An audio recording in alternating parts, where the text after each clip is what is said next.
With Snow White being the latest live action Disney remake coming out this year, I realized I hadn't gone back and watched the original in quite a while. So I decided, you know what? Now's as good a time as any.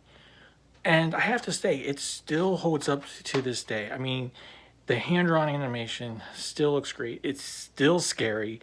It's still spooky. I mean, yes, it's not as scary as when I was younger and I was a kid, but I still get it. It's definitely a lot darker than you might think it should be from a again from an older perspective.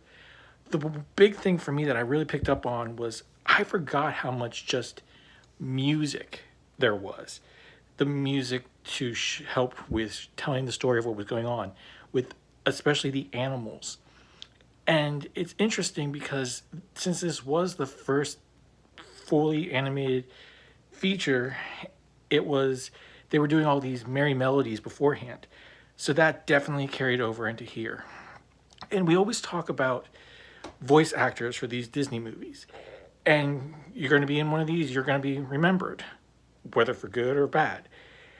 And this one, all the voices are great, but I could not tell you a single one of these people.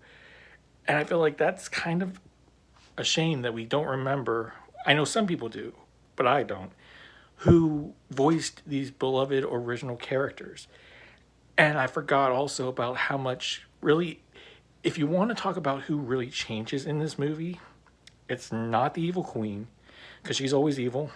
It's not really Snow White, because she's always kind of naive and just dreaming about a prince. It's actually Grumpy. Grumpy is the one who has the biggest arc in this movie, and he doesn't even come in until halfway through.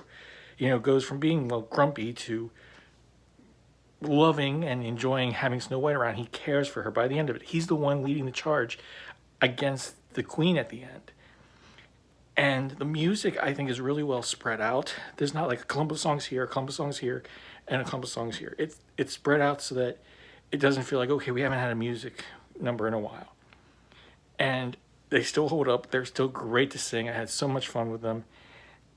And I still smiled a lot and giggled at parts, with Dopey and Doc's, the things he says, and realizing just which dwarves had a bigger part to play in this movie than others. But yeah, I mean, this is a classic for a reason. And just watching it again just made me realize just how big of one it was.